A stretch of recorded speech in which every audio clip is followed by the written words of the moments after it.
Ֆինանսավորումը կրճատվում է ոչ միայն Հայաստանում, նաև եվրոպական ու այս տարածաշրջանի երկրներում։ ԱՄՆ-ն ամենուր կրճատում է միջազգային զարգացման գործակալության USAID-ի միջոցով իրականացվող իր ծրագրերը, պատճառը համաշխարհային նոր մարտահրավերների, իսլամիստների պետության, նաև էբոլա վիրուսի դեմ պայքարից մինչև ուկրաինական ճգնաժամից տուժողների համար փող տնտեսելն է։ Թե դա որքանով կազդի մեր երկրի բաժին ֆինանսավորման վրա, պարզ կդառնա 2-3 ամսից, երբ ավարտվեն քննարկումները։ Անցած տարի կառույցն այստեղ 16 միլիոն դոլարի աշխատանք է կատարել։ Կրճատումը 2015-ի համար հաստատված գումարի կեսը չի գերազանցի հույս ունի Հայաստանում ԱՄՆ դեսպանը։ Երևան չեն հասնի առավելապես Հայաստանի եւ Թուրքիայի, Հայաստանի եւ Ադրբեջանի հաշտեցման ուղղված ծրագրերի համար նախատեսված միջոցներն, ասել է Ռիչարդ Միլզը։ Սոցիալապես խոցելի խավի կամ տնտեսության զարգացման նպատակով սպասվող նախագծերն ուժի մեջ կմնան, վստահ է USAID հայաստանյան առաքելության ղեկավարը։ Ռազմավարական ուղղությունները, որոնք նախանշվել են բանակցությունների արդյունքում, պահպանվելու են։ Գյուղերի զբոսաշրջության զարգացում, ջրային տնտեսության, նաև էներգետիկ անվտանգության զարգացման ծրագրերը։ Մեզ համար որպես գերակա խնդիր է մնում տեղական սերմնաբուծության արտադրության ծավալների ավելացման հաշվին, ուրեմն ավելացնել բանջարբոստանային մշակաբույսերի տեղական սորտերի տարածումը մեր հանրապետությունում։ Ամեն տարի սածիլը հողում դնելիս տարիքով գյուղատնտեսները երանի են տալիս բամեր հյութեղ ու քաղցր անահիտ պոմիդորը չլիներ լոլիկի արտասահմանյան սորտերը, գուցե շատ ավելի բերքատու, շուկա տեղափոխելու առումով պինդ հարմար են, բայց համն այն չէ։ Ոչ հայտնի անահիտը, ոչ էլ արան, երազը, մուսալերն ու բանջարաբոստանային կուլտուրաների տեղական շուրջ 3600 տեսակի սորտերը չեն վերացել, խնամքով պահվում են գյուղնախարարության մշակաբույսերի գիտական կենտրոնում։ Հենց այս կառույցն է աճեցնում եւ սերբ սածիլի տեսքով բավարարում հանրապետության հողագործների պահանջարկի 30-ից 40%-ը։ Դա սակայն արդեն սկսում է չբավարարել։ Ագրարային գերատեսչությունը ճշտել է միայն լոլիկի անցած տարվա 6500 հեկտարից ավելի ցանքերն առաջիկա ամիսներին կավելանան եւս 2500-ով։ Այդ պատճառով էլ 70 հեկտարի վրա մասնավոր ջերմոցային տնտեսությունում դրված գործը գյուղնախարարության ջանքերով ու տրամադրած ավտոմատ հոսքային գծի օգնությամբ կկրկնապատկի վաճառքի հանվող սածիլի ծավալը։ Հոսքային գծերի առկայության դեպքում երևի թե 1-2 տարի հետո կհասցնենք մինչև 60-70% պահանջվող քանակների։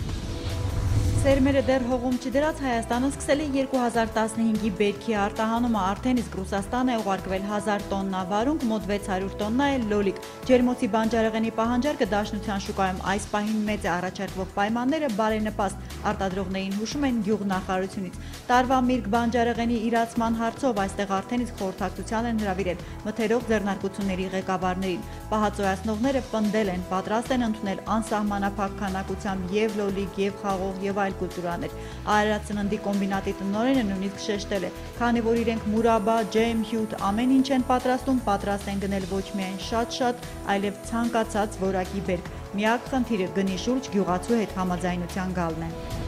Հայաստանը պատրաստ է ընդունել նաև Սիրիայում մինչև այժմ խիզախաբար մնացած հայերին, ովքեր հիմա արդեն իսլամիստների կողմից Հալեպի հայաշատ Սուլեյմանիա թաղամասի վերջին օրերի ինտենսիվ հրթիռակոծությունից հետո պարզապես ստիպված են փախչել երկրից։ Ինչպես օդային ինչ երթուղով հնարավոր կդառնա մարդկանց տեղափոխումը Երևան, հարցը կառավարությունում դեռ քննարկվում է։ Սիրիահայերի նոր հոսքն ընդունելու կապակցությամբ երկիրը հայրենադարձների սպասվող ալիքի համար էլ երեխաների դպրոց մանկապարտեզի հարց կլուծի, հայտարարում են գործադիր իշխանությունից։ Մարդկանց բնակության սկզբի համար սոցիալական առաջին անհրաժեշտության օգնության խնդիրն առայժմ անորոշ է, մինչև կկազմակերպվի ամենակարևորը նրանց վերադարձը։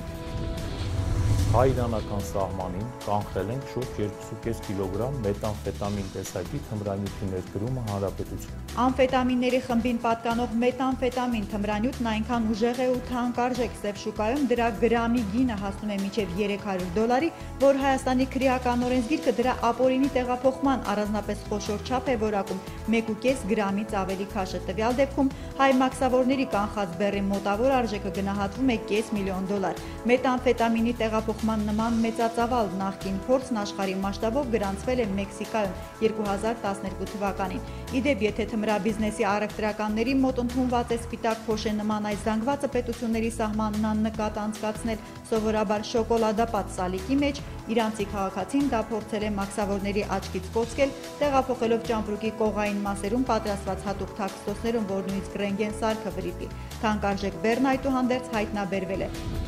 Քիմ Քարդաշյանի Հայաստան այցը կարելի է հաջողված համարել ոչ միայն մեգաաստղի հայրենիքը ճանաչելու, այլև նրա միջոցով արտասահմանցիներին մեր երկրի տեղն ու տուրիստական պոտենցիալը ներկայացնելու առումով։ Մինչ նա Երևանից կամ Գեղարդավանքից իր ֆոտոները, տպավորություններն էր բեռնում համացանց, ինտերնետային Վիկիպեդիա անվճար հանրագիտարանում Հայաստանի անգլալեզու էջը 5 օրում լրացուցիչ 35,000 այցելու է ունեցել, ընդ որում դիտումների թիվ նոր-օրի ավելացել է ապրիլի 10-ին հասնելով 15,600-ի։ Քիմի էֆեկտներն ուսումնասիրել է 168 AM-ը։ Քարդաշյանների այցելության ընթացքում կտրուկ մեծացել է նաև Google-ում Հայաստանի տեղը փնտրողների քանակը։ Where is Armenia հարցի որոնումն աճել է ոչ ավել ոչ պակաս 650%-ով։ Քիմի երկրպագուների հետաքրքրության շնորհիվ օտարերկրացիները 18 անգամից ավելի մեծացրել են նաև Քարդաշյանին Armenia, Քիմին Armenia հուշումներով փնտրումները։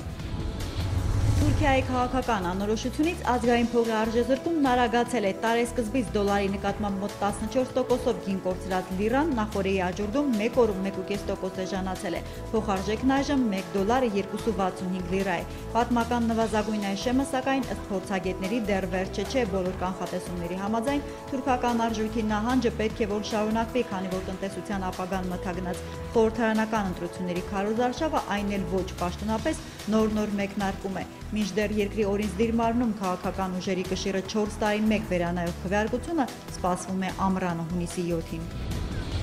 Ամենաբարձր աշխատավարձը Եվրոպայում կարելի է վաստակել Դանիայում 1 ժամվա դիմաց 40 եվրոից քիչ ավելի գումար հաշվեր տեղեկացնում են միության վիճակագիրները։ Հատկապես որ բնագավառի գործատուներն են այդքան շռայլ, բանկեր, ֆինանսական կառույցները, դպրոց-համալսարանները, թե արտադրական ոլորտը զեկույցը չի նշում։ Անցած տարվա տվյալներով բարձր ժամը մինչև 35 եվրո գումար կարելի է ստանալ նաև Բելգիայում, Շվեդիայում, Լյուքսեմբուրգում և Ֆրանսիայում աշխատելով, բայց ասել թե ամբողջ Եվրոպան է դրախտ արդար քրտինքով փող վաստակելու առումով սխալ է։ Հին աշխարհի շատ պետություններում աշխատավարձը միջին եվրոպական 24.6 եվրոից անհամեմատ ցածր է։ Ամենավառ օրինակը Բուլղարիան է, որտեղ Կոպենհագենի համեմատ մարդկանց ուղղակի գրոշներ են տալիս, ժամը ոչ ավելի քան 3.8 եվրո։